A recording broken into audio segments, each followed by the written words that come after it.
Bienvenidos a Rostros de la Justicia, un espacio donde exploraremos el mundo del derecho desde todas sus perspectivas. En este programa analizamos las normas, reformas, criterios judiciales y sentencias que marcan el rumbo de nuestra sociedad. A través de entrevistas con expertos, reflexiones y análisis claros, buscamos acercar la justicia a las personas, entender su impacto en la vida diaria y descubrir los rostros más humanos detrás de las leyes. Porque la justicia no es solo un ideal, es una realidad que construimos todos los días. Comenzamos.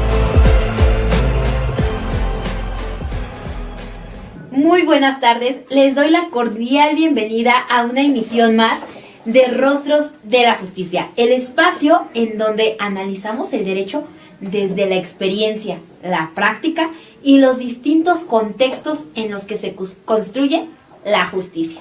¿Y qué creen? El día de hoy vamos a abordar un tema muy especial, titulado Conociendo el Derecho Colombiano. Una oportunidad para reflexionar sobre cómo se vive, cómo se enseña y cómo se aplica el derecho en otros países de nuestra región, en este caso en específico en Colombia. Asimismo vamos a aprender cómo podemos traer esa experiencia a nuestro ejercicio jurídico. Y para ello me acompaña con amplia experiencia en el ámbito jurídico el doctor Freddy Estrada, quien recientemente participó en una actividad de intercambio académico y profesional en Colombia, donde visitó las ciudades de Bogotá y Medellín, y pues tuvo la oportunidad de conocer de primera mano distintas instituciones, así como las prácticas y enfoques del derecho colombiano. Hola, bienvenido Freddy, pues es un gusto tenerte nuevamente con nosotros. Habías estado un poco ausente derivado de tu agenda, pero es un gusto tenerte con nosotros y como ya lo mencioné, que nos platiques tu experiencia, también en cuestión de tema profesional y académico, pero también cuéntanos, queremos escuchar en algún punto de esta plática, ¿cómo te fue? ¿Qué conociste? ¿Qué hiciste? Pues ante todo, buenas tardes queridos amigos, es un gusto nuevamente estar en este programa donde prácticamente enseñamos lo que es el derecho fiscal, y ahorita se nos dio la oportunidad de hacer una participación en la Suprema Corte de Justicia de Colombia, en donde fuimos invitados con un grupo de abogados mexicanos y colombianos, y la verdad que fue una experiencia muy grata para su servidor, en donde tratamos de consultar algunos aspectos importantes en materia fiscal, en materia constitucional, y yo creo que es importante que los abogados tengamos un espacio donde podamos verificar, estudiar, ¿no?, esta materia tan hermosa para mí en lo particular como lo es la materia fiscal. Y déjame decirte que Colombia ha sido pionero precisamente en temas fiscales, en temas de compliance fiscal y compliance de las empresas, y que de alguna forma creo que hay demasiada información, ya prácticamente está relacionado con lo que en México se está hablando, se empezó a hablar de este tema tan importante. Pero créanme, déjenme decirles esa experiencia que yo llegué a Bogotá, en donde fuimos esperados por un grupo también de abogados de Colombia, y bueno, de entrada también conocí el Palacio de Justicia de allá de Colombia, donde está ahí prácticamente la Suprema Corte.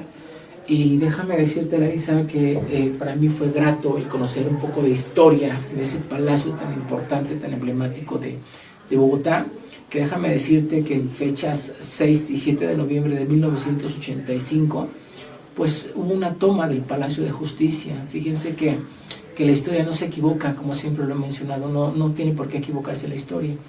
Y el hecho que nos comentó un historiador, que pues prácticamente todos en aquellos tiempos la situación del narcotráfico junto con la guerrilla y todos esos aspectos importantes en donde se quería tomar ese Palacio de Justicia para desaparecer expedientes de esos capos tan importantes dentro del narcotráfico, en ese momento donde Colombia no tenía todavía esa situación de extradición a Estados Unidos, y precisamente se estaban tocando esos temas tan importantes de esos narcotraficantes, en donde supuestamente estaban ya teniendo esos expedientes o completando los expedientes para que estos hombres pues fueran de alguna manera extraditados a Estados Unidos. Pero resulta que ante el comando guerrillero y alguna toma de estos narcotraficantes, entraron al Palacio de Justicia en esas fechas entre 6 y 7 de noviembre de 1985, fechas muy representativas para las gentes o las personas en Colombia, porque fue una monstruosidad en donde el ejército, al hacerle frente a estos comandos, pues prácticamente murieron muchísimas personas, magistrados, abogados, personas como secretarias, y fue algo muy de verdad aterrador, que ya inclusive en ese Palacio de Justicia hay un museo y que me gustaría, si nos lo permiten, después en nuestras redes sociales vamos a publicar unas fotos donde aparecen unas tomas y hacen esa reflexión. Me quedó muy grabado mucho que hay un escritorio quemado, calcinado, un archivo de fierro calcinado, en donde son muestras de cómo se vivió esos momentos tan terribles. Imagínense que estas personas estaban de alguna manera dentro del Palacio de Justicia y que fueron bombardeados, atacados por parte del ejército de Colombia. Y pues al final creo que son experiencias, es historia, pero quien no conoce la historia se vuelve a equivocar, y yo creo que es un punto de comparación con lo que hemos estado viviendo en México, Larisa, con todas estas situaciones de gente peligrosa que están en ciertos penales, en situaciones también donde ha habido motines, ha habido situaciones complicadas. Y por eso yo les digo, ¿no?, que lo importante es conocer esa historia, y que de alguna forma para el pueblo colombiano, para esta ciudad de Bogotá, pues fue algo muy malo. Y además otra cosa también que les quiero comentar, que cuando está pasando esta situación de la toma del Palacio de Justicia, se estaba jugando un partido de fútbol entre la selección colombiana, y la verdad no me acuerdo cuál fue el otro participante, pero hagan de cuenta que todos los noticieros, de ese momento que estaba pasando, estaban en algunos viendo ya esas tomas de cuando llegaban ya los militares a contrarrestar esta situación del comando guerrillero, y se dio la instrucción a los noticieros, a la televisora, que de un momento a otro, y eso está en el museo que yo les comento en el Palacio de Justicia, está esa grabación en donde se le da la indicación al radio, a la televisión, a los medios de comunicación, que automáticamente cuando está en llamas, cuando están los militares atacando, se da la instrucción de que se cambie de situación al partido de fútbol.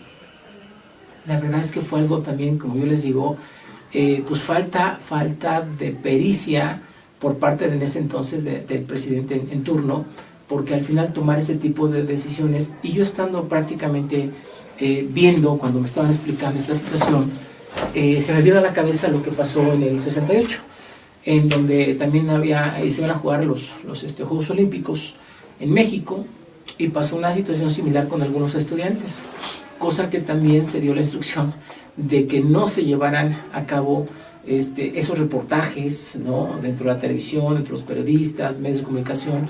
Y yo les comento algo, fíjense que son decisiones que han sido equiparables, y en ese momento que me estaban contando lo que estaba sucediendo, lo que estaba pasando en ese momento en Bogotá, pues también vino a la cabeza esta situación que vimos en el México. Entonces, ¿saben qué les digo de las experiencias y de las comparaciones que pasaron?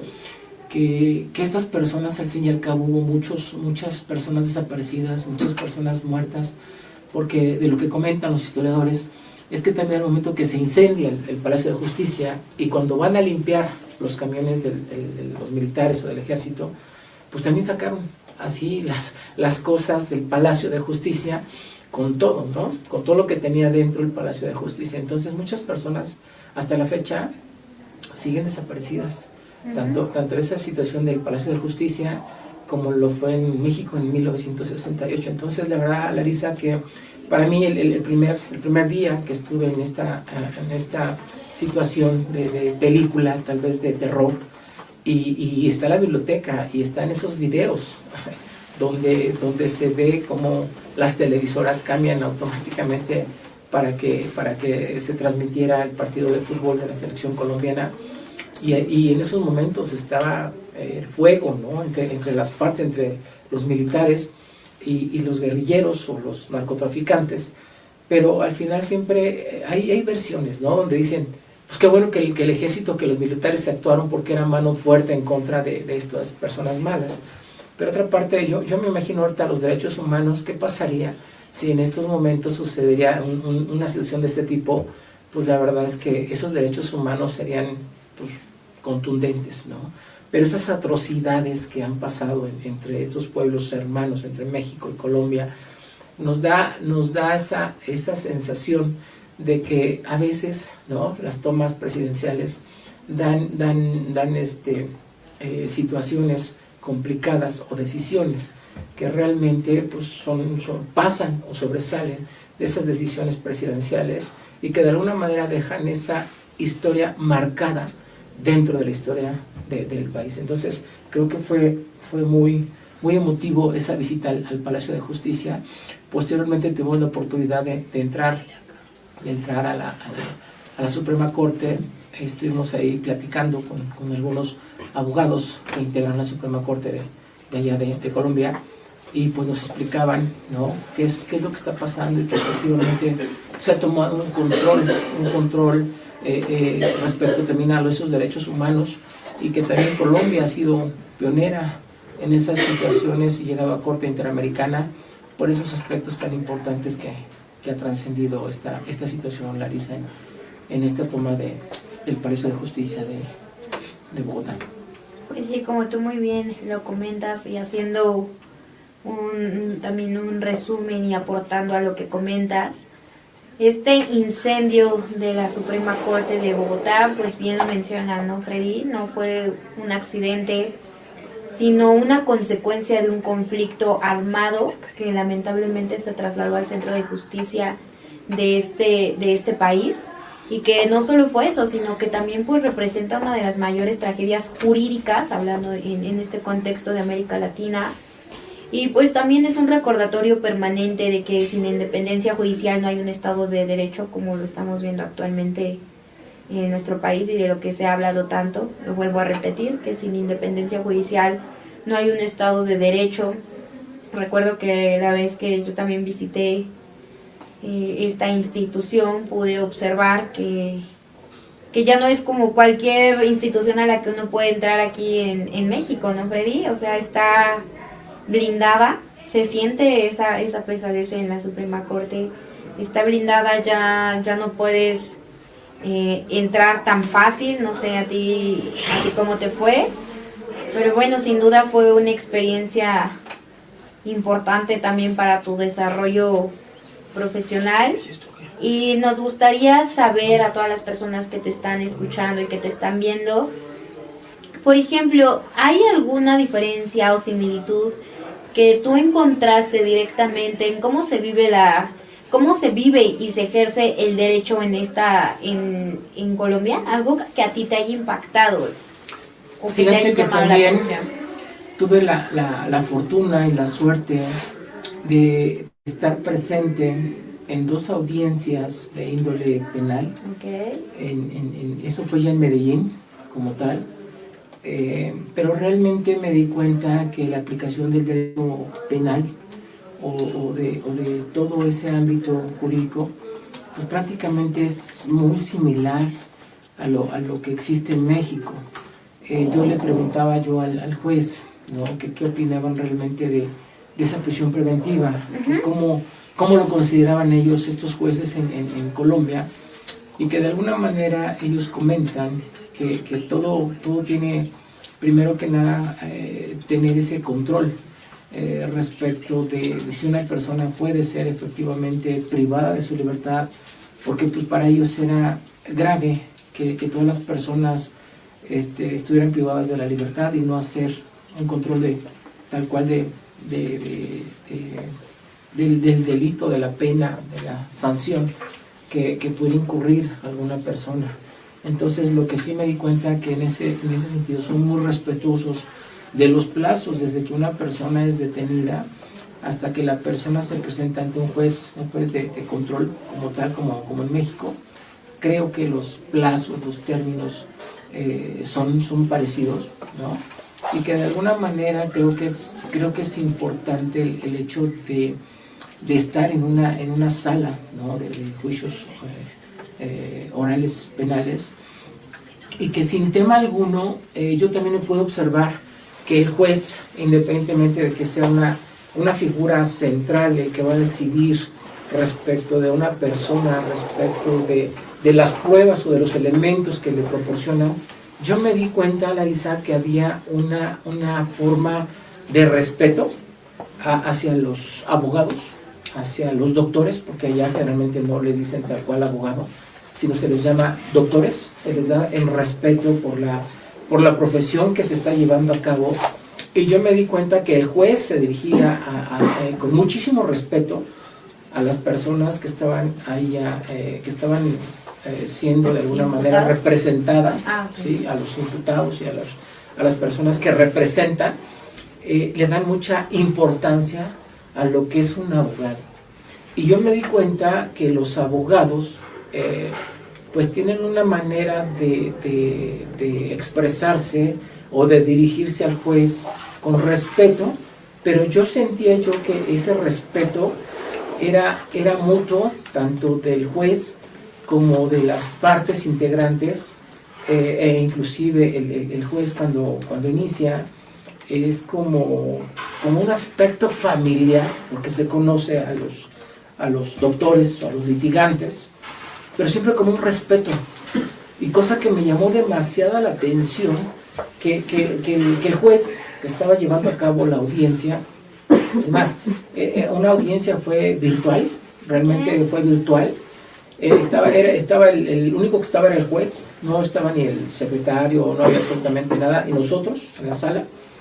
Y yo creo que su secretario o la persona que le ayuda con todas las formalidades, pues a lo mejor estaba en otro lugar, pero yo vi al juez mantenerse con toda la capacidad y escuchando a las partes, ¿no? de manera virtual, y dándole la oportunidad a cada uno de que expresaran lo que realmente pues a su derecho les favorecía. También ante las autoridades era un trato de igualdad, efectivamente de igualdad, no favoreciendo a la autoridad, no favoreciendo a los litigantes. Realmente me sorprendí esa capacidad del juez de tener ese control y ese respeto en la sala, ¿sí? Que en muchas ocasiones, aquí en México, perdónenme, los jueces no son los dioses. Los jueces no son una persona normal como nosotros y que siempre ostenta un cargo, ¿sí? Sí debe haber un respeto, claro que sí, pero no son dioses.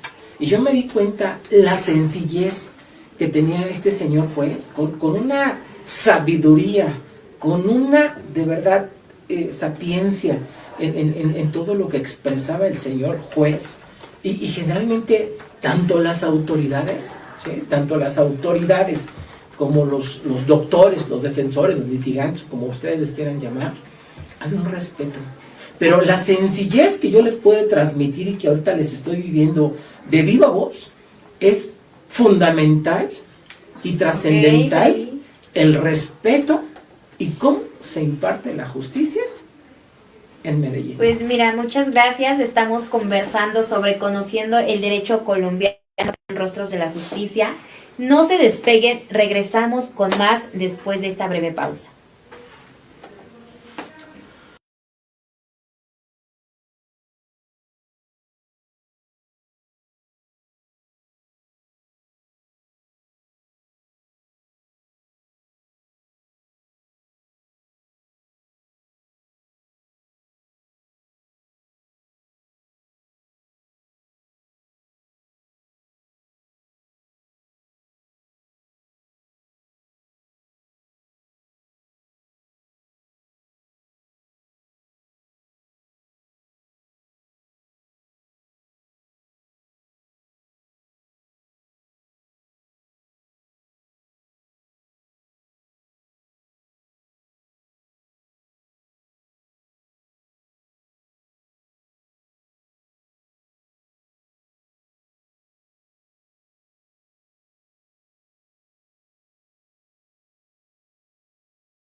Ya estamos de regreso en Rostros de la Justicia.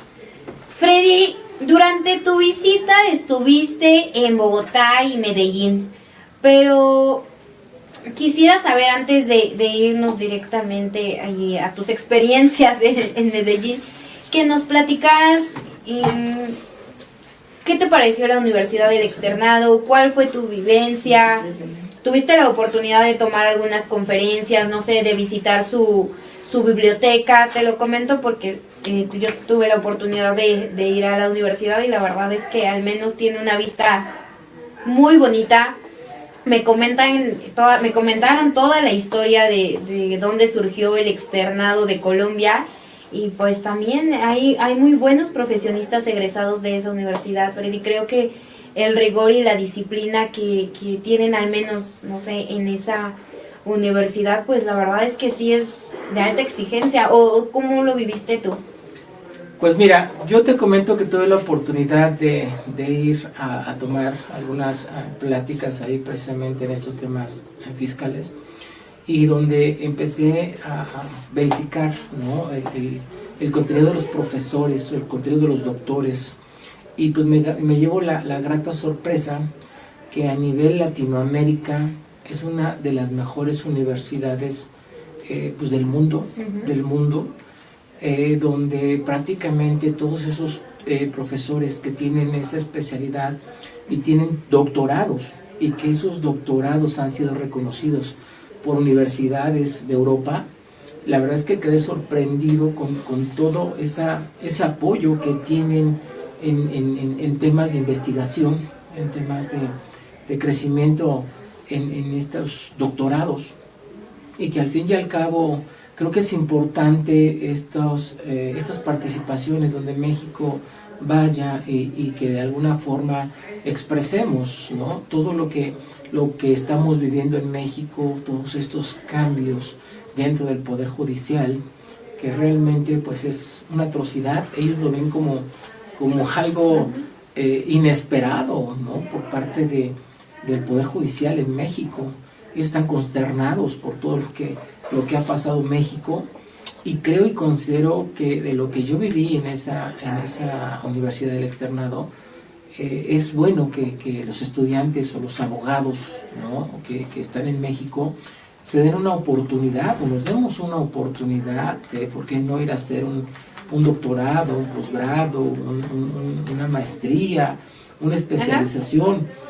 Pero yo creo que soñando, y más que soñar, haciendo las cosas como deben de ser, como lo que nos gusta, lo que te apasiona. Creo que es muy importante que se difunda, que otras escuelas como nuestra gloriosa Universidad Nacional Autónoma de México, que también es algo importante cuando me preguntan de qué universidad egresé a la licenciatura, y comento, pues gracias a la gloriosa Facultad de Derecho y a mi alma mater, que es la UNAM, pues doy gracias que tuve la oportunidad de conocer, o que he conocido, todas estas... Oye, Freddy, pero que te interrumpa, me comentabas también, digo, no voy a entrar en detalles a quién conociste, pero que me comentabas, y yo te decía jugando, que tu rebeldía también te conduce a diferentes partes, ¿no? Ahí cuando entraste, ¿a dónde estabas? En cámara de... estabas visitando el tema del poder... El Congreso. Del Congreso. Me comentabas que hay lugares a donde obviamente a las personas, aunque vayan de intercambio y sean estudiantes, etc., pues hay lugares a los que no pueden pasar, ¿no? Entonces tú muy bien decías, ¿sabes qué? Me dijeron, aquí no podemos pasar porque obviamente están sesionando. Y pues yo te decía, ¿dónde te lleva tu rebeldía? Porque aunque te dijeron no, pues tú dijiste, ¿cómo no? Y vamos a ver si podemos entrar. Y entraste porque entraste. Entonces cuéntame un poquito de esa experiencia. Efectivamente, estábamos en el Congreso, allá le llaman la Cámara de Diputados, Okay. y la Cámara Alta, que en el caso concreto pues sería la Cámara de Senadores. Entonces, ¿qué me impresionó tanto? Fíjate que pues son parecidos, ¿no?, entre México y Colombia, las sesiones que se llevan a cabo. De repente alguien decía voto y dice sí, voto en contra, y de repente a los 2 minutos decía no, ya voto a favor. Pero tú me preguntas de esa experiencia. Sí, efectivamente estábamos con los abogados mexicanos y los abogados colombianos, pero fue algo que ellos nos decían que solamente podíamos acceder a las tribunas pues, para ver lo que estaban sesionando. Entonces yo, afortunadamente, como siempre tú lo has dicho, he sido un poquito, no más que rebelde, sino creo que he sido un poquito impulsivo. Y yo me desaparto del grupo, ¿no? Me desaparto del grupo y digo, ¿por qué no? Pues ya estoy acá, ¿por qué no conocer? ¿Cómo que no me van a dejar entrar? Me acerco a la puerta donde es la entrada para el Congreso, está sesionando, y le digo muy amablemente a la persona que está cuidando, ¿no? Ya me moldó, pues, no son tipo especie de policía, porque se da mucho la seguridad privada en todos estos recintos. Le dije, hola, ¿qué tal? Mira, soy mexicano, vengo de la UNAM. Me encantaría conocer tu congreso. Meterme hasta si me das la oportunidad. Y me dice, mexicano, sí, Vicente Fernández, sí, Antonio Aguilar, sí, son mis ídolos, ¿no? Entonces, digo, sé que los conozco, pero no. Y ya, entonces el señor se empieza a reír, me dice, mexicano, al fin y al cabo, ¿de dónde vienes? Y bueno, estudié en la UNAM. ¡Ah, en la UNAM! Ah, sí, digo, y quiero que me dé la oportunidad, por lo menos, de conocer, de estar aquí. Viajé de México y me dé la oportunidad. Entonces me toma de la espalda, abre la puerta y había otros más que estaban cuidando la entrada. Y le dice, viene conmigo, vamos a pasar. Me dice, ¿ves al señor que está hasta ahí enfrente? Pero literal, hasta donde está el presidente de la Cámara de Diputados. Llegué y le dije, oye, me dio la oportunidad de pasar, me dijo que viniera contigo, que tú me podrías ayudar. ¿De dónde vienes? De México. Ay, oye, qué buena onda. Y sabes que me dio un gusto que me trataron de la mejor manera, sin conocerme, sin saber quién era yo. De repente le dije que si me permitía tomar unas fotos dentro de ese recinto, que pues, para mí merece todos mis respetos. Y al final me dijo, claro, por supuesto, pero por favor, ¿no? Entonces saco yo mi tableta. Tu pantalla, espérate. Saco mi tableta o mi tablet, ¿no? Y empiezo a tomar fotos. De repente se me acerca una abogada muy guapa, por cierto, muy guapa, un abrazo a la abogada que nos hace el favor de apoyarnos. Y me dice, oye, qué padre está tu televisión. Y dije, no, perdón, no es tele, ¿no? Es mi iPad. Es mi iPad, estoy tomando fotos. Yo, si gustas, regálame una foto. Ah, claro que sí. Y me dice, ¿saben qué? Es que yo tuve un novio que era mexicano, pero me engañó. Le dije, híjole, qué lástima. Pero bueno. Y fíjate que a raíz de ese chascarrillo, tal vez si tú quieres que empezamos a platicar en ese momento, ella misma tomó la iniciativa, me toma de la mano, déjenme decirles, me tomó de la mano. ¿Sí? ¡Qué atrevido! Pero estaba con hasta respeto. enfrente, Okay. sí, estaba hasta enfrente, se los juro que estaba hasta enfrente donde está tomando la decisión del presidente de la Cámara de Diputados. Y me dice, es que yo soy la particular del presidente. Dice, te lo voy a presentar, pero me tomó por sorpresa. Entonces me sube arriba donde está el presidente, entonces, literal. Y de repente los que iban conmigo, los abogados mexicanos que se habían quedado ahí atrás, de repente yo los veo que vienen atrás de mí, ¿no? Así como que, ¿a dónde anda este? ¿a dónde anda? ¿No? ¿Qué hizo? ¿No? ¿Qué logró? Me presenta con el presidente de la Cámara de Diputados. Un tipazo, porque créanme que aunque tengan un grado o una posición muy alta, el señor, de verdad, el doctor, el abogado, se portó un tipazo. Digo, la verdad es que se paró, se salió de la silla y le dijo, viene de México y viene a conocer, y el señor me dijo, un gustazo, mira esto, aquello, estamos sesionando. Me dio la mano, hay fotos donde me da la mano, ¿sí? Sus secretarios que estaban al lado se pararon, nos dieron la mano.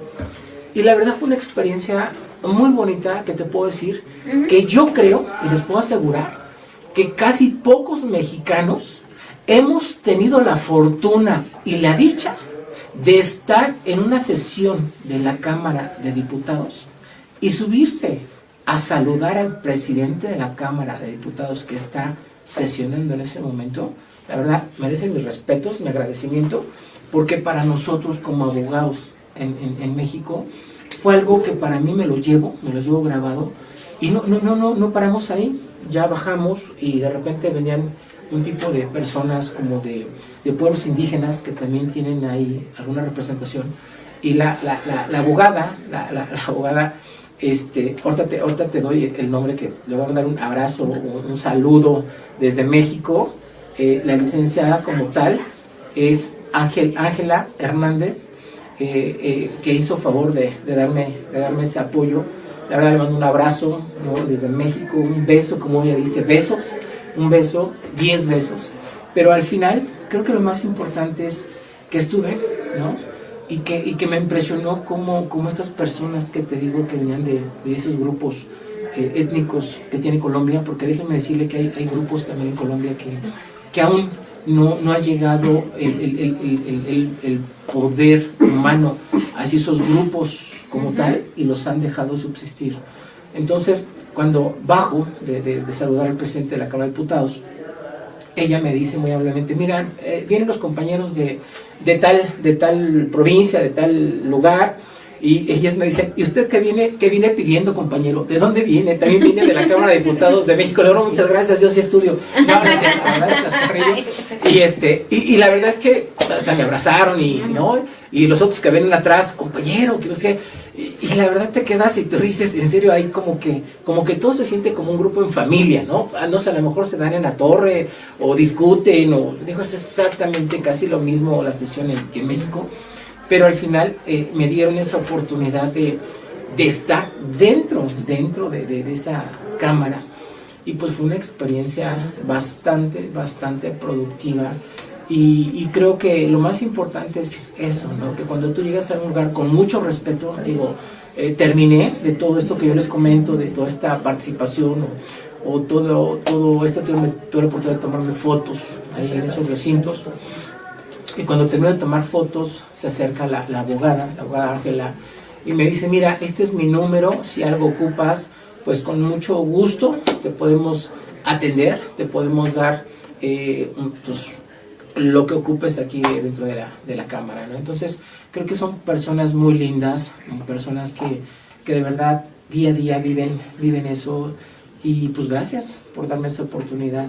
Termino, voy caminando con el señor de la puerta, que me hizo favor de abrirme el espacio, ¿no? De pasarme, y me dice: oiga, abogado, ¿le puedo pedir algo? Sí.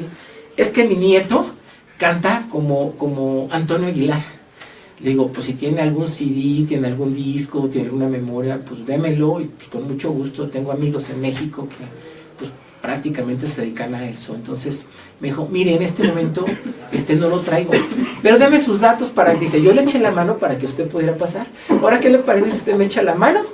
Y ayuda a mi nieta a triunfar en México, porque canta igualito que Antonio Aguilar. Entonces, amigos, si nos escuchan alguien del radio y quiere experimentar, quiere ver la participación de este joven colombiano que tiene una voz idéntica a Antonio Aguilar, con muchísimo gusto puedo darle los datos, pero te comento, Larisa, que fue una experiencia pues bastante buena, grata para tu servidor.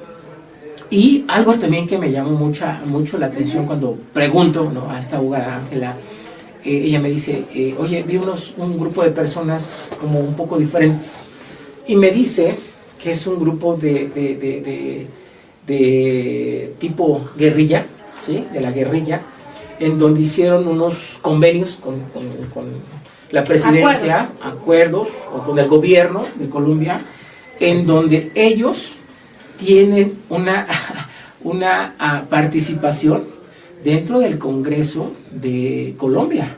Entonces creo que eso pues me sorprendió muchísimo, que esa participación que tienen en las cámaras, si mal no recuerdo me comentó que tenían, no sé si unos 10, 12 curules dentro de esos poderes como tal, pero al final yo creo que al final se tiene que resolver hablando. Siempre he dicho que el diálogo es algo muy importante entre esos grupos pues armados, ¿no?, que se tomaron esos grupos por la paz, y que fue muy comentado, porque pues ahorita ellos siguen dentro de creo que esto empezó en 2018 a 2022, y de 2022 a 2026.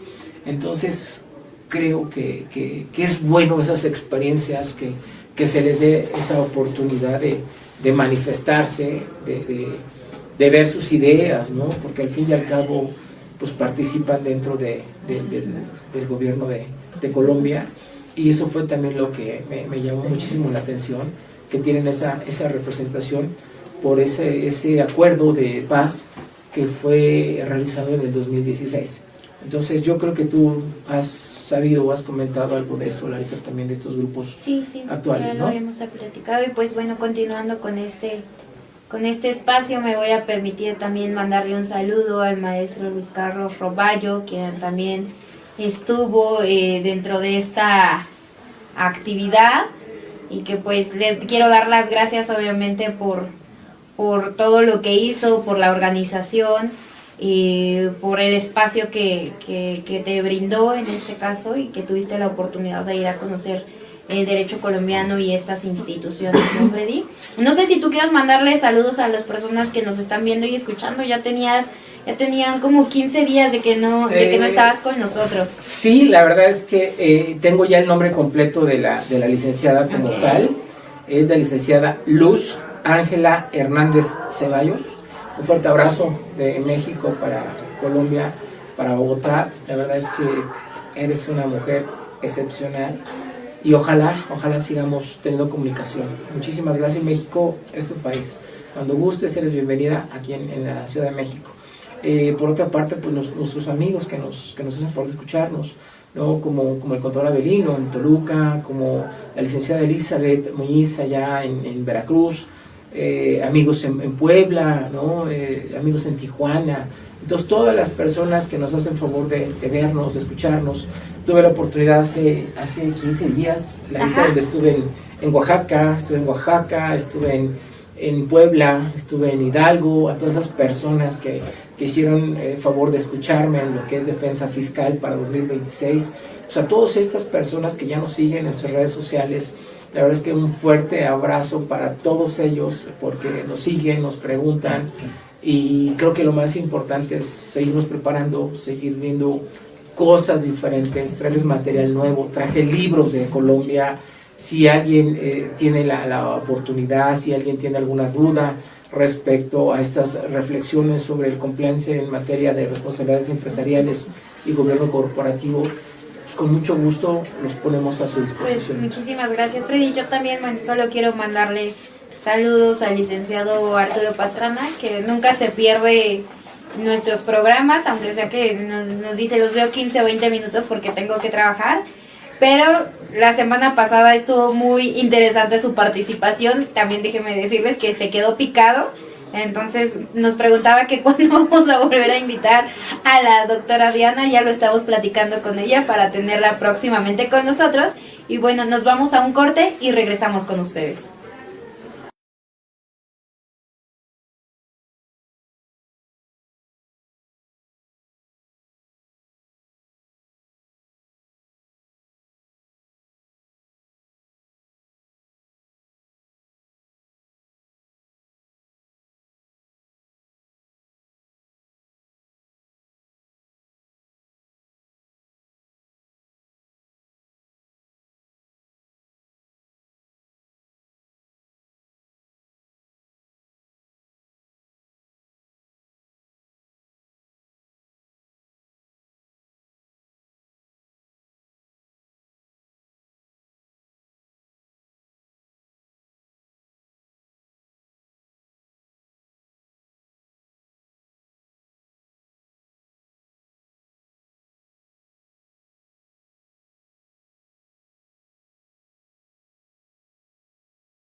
estamos con ustedes de regreso y en este último segmento de Rostros de la Justicia, Freddy, me gustaría que nos compartieras qué otro lugar visitaste que fue de tu interés o que te causó alguna experiencia o sensación agradable o grata.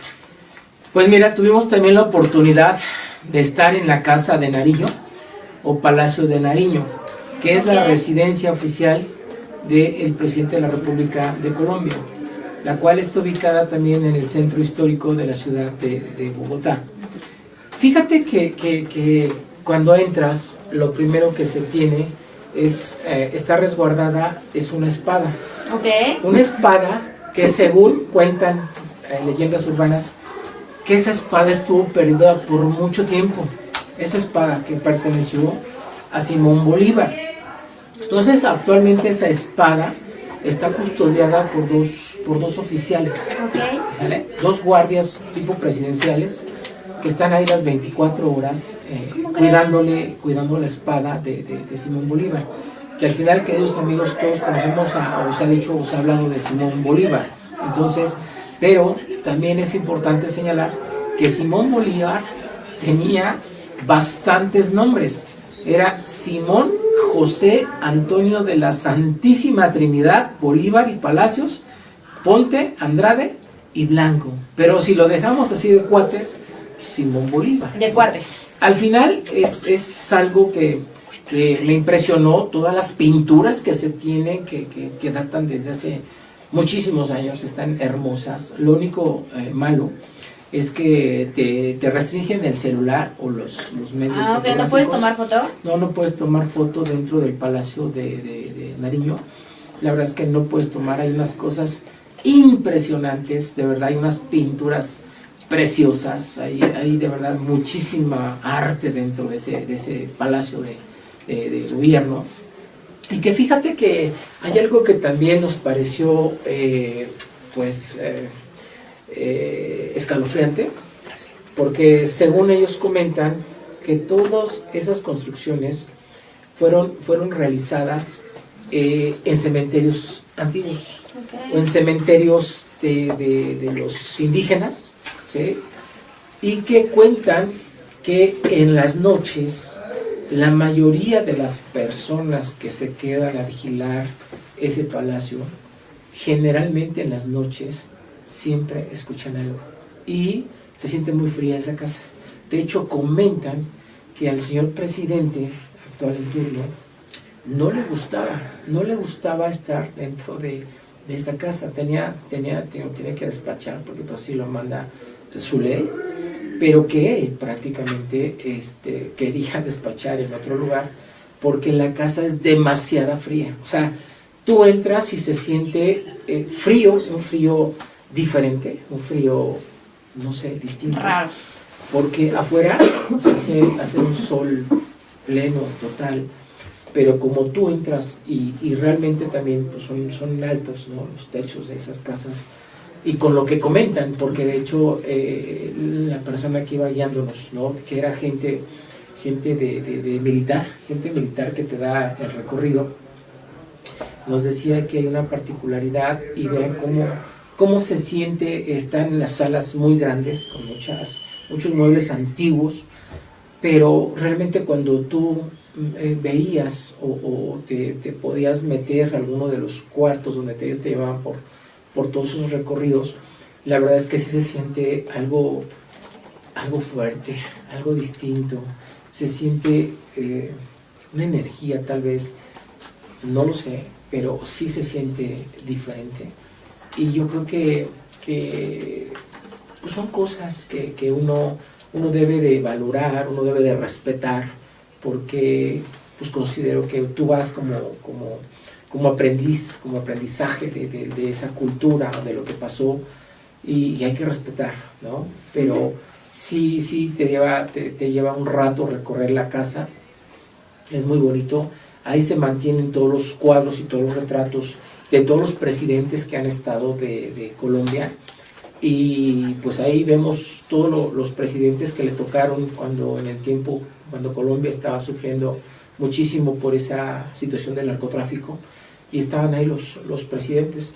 tuvimos la oportunidad de que nos acompañara un coronel ya retirado en ese recorrido que hicimos, y él nos decía que él tuvo la fortuna de sobrevivir fueron más de 4 o 5 presidentes, porque en Colombia solamente son 4 años a cargo del presidente de la República, y él nos dijo que él tenía la fortuna de haber sobrevivido porque sus compañeros que le habían tocado en turno, pues muchos de ellos ya no estaban, muchos de ellos en campos minados pues perdían la vida. Entonces él me decía, mira, todos estos presidentes, a partir de este presidente, yo tuve la fortuna de haber colaborado con mi país en las fuerzas especiales, y cuando lo vi que estaba mirando a esos presidentes en turnos, cuando tocaba el tema de Pablo Escobar, ¿no?, que fue uno de los personajes malos dentro del Estado de Colombia, yo lo vi con la mirada abajo y le pregunté qué pasaba. Y él me dice que le recordaban, ¿no?, todos esos presidentes o todas esas imágenes de los presidentes, que le recordaban mucho a esas escenas, donde él desafortunadamente, sus compañeros perdían la vida en campos minados a cargo de los grupos de narcotráfico o de la guerrilla, y que era algo de verdad horrible, ¿no? No sabías si dar un paso y en ese momento tú podías perder la vida. Entonces, de verdad que fue una experiencia, queridos amigos, dentro del marco jurídico y del aprendizaje de lo que existe en esos palacios o en esas instituciones de gobierno, y creo que es cultura también, aprendizaje, y fue una experiencia muy grata el recorrido en esa casa de Nariño. Tiene unos jardines muy bonitos, y creo que el seguir aprendiendo, ¿no?, el seguir teniendo esas experiencias es muy bueno para a lo mejor un abogado, un estudiante de derecho que vaya y conozca, ¿no?, que realmente podemos hacer ese estudio entre el derecho mexicano y el derecho colombiano, ¿no?, que nos dé una pauta, que nos dé algo para que podamos ir adelante. Ellos sufrieron muchísimo este problema que lo tiene México hoy. Ahí fueron pioneros. Cuando él decía, el coronel me decía, que imagínate, no sé cuántas toneladas para volar un edificio, ¿no?, o algo de gobierno, eran toneladas de explosivos, y que todo esto pues era algo muy, muy feo por la situación del narcotráfico, situación que México actualmente ahorita en estos estados de la República creo que lo estamos viviendo, cuando ellos ya salieron de esta situación tan complicada que vivió Colombia, ¿no? Eso es lo que puedo contar, lo más relevante de la Casa de Nariño, del Palacio de Gobierno como tal, Larisa. Pues muchas gracias, Brady. Ya estamos por terminar. No sé, me gustaría que mencionaras ya respecto a este tema del derecho comparado, ¿qué aprendizajes consideras tú que pueden ser útiles para el ejercicio del derecho en México? Desde tu experiencia, ¿cómo lo puedes aplicar en lo que tú vives o en lo que tú haces día a día a partir de lo que aprendiste en Colombia? Fíjate que a mí me llamó mucho la atención, haciendo una comparación entre las dos constituciones, entre la Constitución mexicana y la Constitución de Colombia. Colombia tiene como 360 artículos en su Constitución, México tiene 136 artículos y sus transitorios, pero creo que los artículos más representativos o los más importantes que tenemos en México también los tiene la Constitución de Colombia. Pero lo que más me llama la atención es precisamente el respeto que tienen las autoridades fiscales en Colombia, el respeto que te dan. Y que yo comentaba lo que estábamos viviendo con algunos abogados, ¿no?, algunas personas allá en Colombia, y decía yo lo que estamos viviendo ahorita, cómo la autoridad está haciendo estos embargos sin tener un documento de sustento jurídico como la UIF. Ellos inclusive han llegado ya a corte interamericana por estos temas tan importantes y tan relevantes, y creo que México también no debe perder de vista que al fin y al cabo ellos me decían, nosotros, tú vienes pensando, Freddy, en la empresa y todo eso, pero más que la empresa, queridos amigos, lo que ellos valoran muchísimo son a los trabajadores. Si tú lastimas a una empresa, por consecuencia vas a lastimar a los trabajadores. Y entonces sí ahí se causa un derecho, de verdad, importantísimo para que estos trabajadores no pierdan la fuente de empleo y que si efectivamente una autoridad como tal va a hacer algún acto de coerción en contra de alguna empresa, efectivamente se debe fundar, motivar y valorar el derecho que tiene el contribuyente hacia las autoridades colombianas. Sin embargo, cuando yo platico de lo que está haciendo en este momento la Unidad de Inteligencia Financiera y que él ni siquiera la Unidad de Inteligencia Financiera manda el oficio de congelamiento de cuentas bancarias, sino le pide o le manda a la Comisión Nacional Bancaria que a través de la comisión mande a los bancos a bloquearles las cuentas a los contribuyentes, y esos documentos no tienen firma, no tienen absolutamente una certeza jurídica. Creo, queridos amigos, que eso es lo más importante que me destacó, y que no obstante que seas una autoridad administrativa, tienes que respetar las leyes, tienes que respetar el Poder Judicial. El señor juez que tuvo la oportunidad de interactuar con nosotros nos decía, es que México está cagado. Perdónenme, pero con todo respeto que se merecen, México está cagado al implementar estas figuras en donde al Poder Judicial se le ha venido arrastrando una cadena de situaciones vergonzosas, porque todo esto de los jueces nuevos, de los jueces que no están capacitados, todo eso ya se sabe en otras partes del mundo. Y de verdad es triste que nos cataloguen ahorita. ¿Saben cómo nos dicen?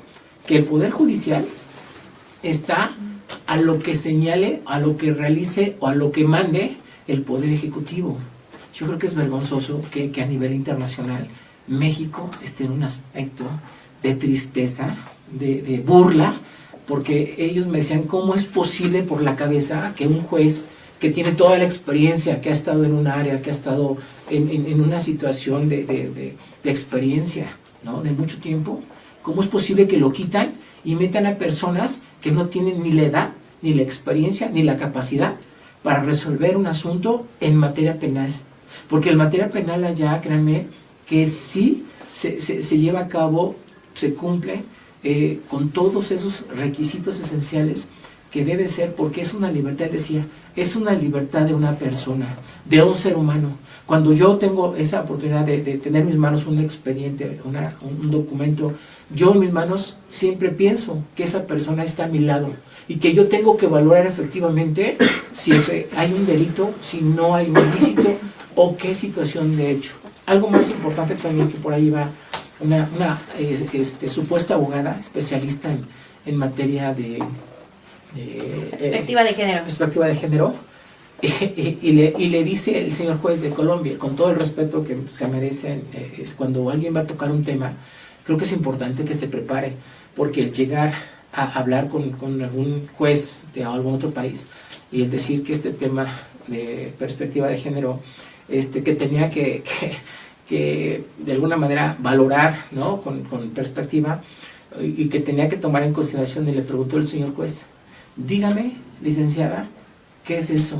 Deme ejemplos, porque al final cuando yo voy a dictar o tomar una decisión o una sentencia, yo tengo que valorar efectivamente si hay algún indicio, si hay algún delito, si efectivamente hay pruebas, pero yo tengo que ser así tal cual, si es mujer, si es hombre, si es algún otro tipo de persona, simplemente se cometió o no se cometió el delito.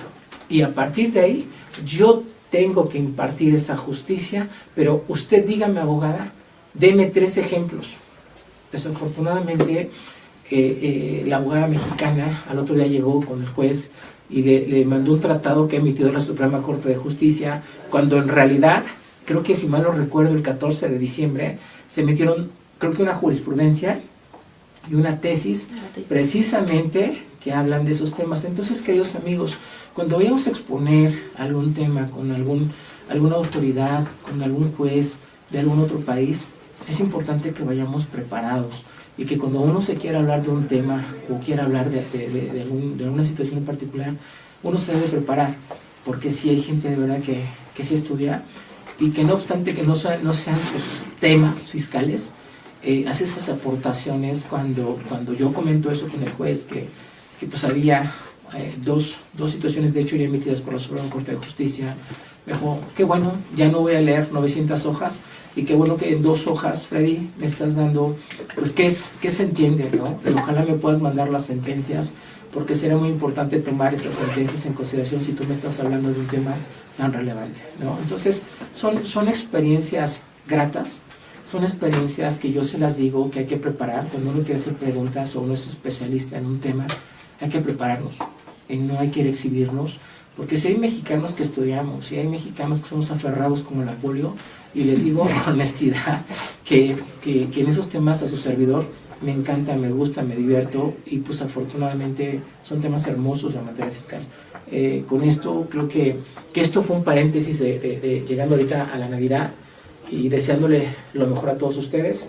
Próximo programa, reformas fiscales, defensa fiscal, y hay que prepararnos para este 1 de enero 2026, donde va a entrar con todo nuestros amigos del Servicio de Administración Tributaria. Pues muchísimas gracias, Freddy. Como tú muy bien lo mencionas, ya estamos llegando al final de nuestro programa, pero antes de ello, de despedirnos, me gustaría dar una última reflexión sobre lo que tú comentas y la experiencia que tuviste. Y con esto nos damos cuenta que el derecho no se va a limitar nada más en normas y códigos, ¿no, Freddy? Sino que también se construye a partir de experiencias, contextos y realidades distintas. En este caso, conocer el derecho colombiano a través de tus vivencias como las que nos compartiste el día de hoy, nos permite ampliar nuestra visión y enriquecer nuestro propio sistema de justicia. Agradezco profundamente que nos hayas podido acompañar ya el día de hoy, Freddy. Que estés nuevamente en Rostros de la Justicia incorporándote. Y bueno, seguiremos explorando las distintas caras del derecho y de quienes lo ejercen. Les deseamos una feliz Navidad. El próspero año nuevo pues todavía no, porque vamos a estar con ustedes la próxima semana. Felices fiestas, les mandamos un fuerte abrazo con mucho cariño. Gracias por escuchar y ver a Rostros de la Justicia todos los miércoles a partir de las 6 de la tarde por la 1530 AM. Buenísima, Freddy, y pues te doy este espacio. Tengan una buena cena y de verdad pásenla riquísimo, convivan muchísimo. Un abrazo a todos los amigos, a la licenciada Maribel, que hoy tuve la oportunidad de saludarla. Mando un fuerte abrazo, de verdad, muchas felicidades a ella y su enorme familia. De verdad, un abrazo. A toda la gente en el despacho, de fiscalistas, abrazo. Y de verdad, Dios los bendiga en esta noche buena y en esta feliz Navidad. Pórtense muy bien y les damos lata la próxima semana. Soy Larisa Ortiz y los esperamos el próximo miércoles. Que tengan una excelente tarde y una bonita noche. Hasta luego. Saludos. Hemos llegado al final de una emisión más de Rostros de la Justicia, un espacio dedicado a comprender el derecho en todas sus dimensiones. Aquí analizamos las normas que nos protegen, las reformas que transforman nuestra vida pública y las sentencias que marcan precedentes en la historia jurídica del país. Gracias por acompañarnos en este viaje hacia una comprensión más clara, humana y cercana de la justicia. Nos escuchamos en la próxima edición, aquí en Rostros de la Justicia, donde la ley se entiende y la justicia se siente.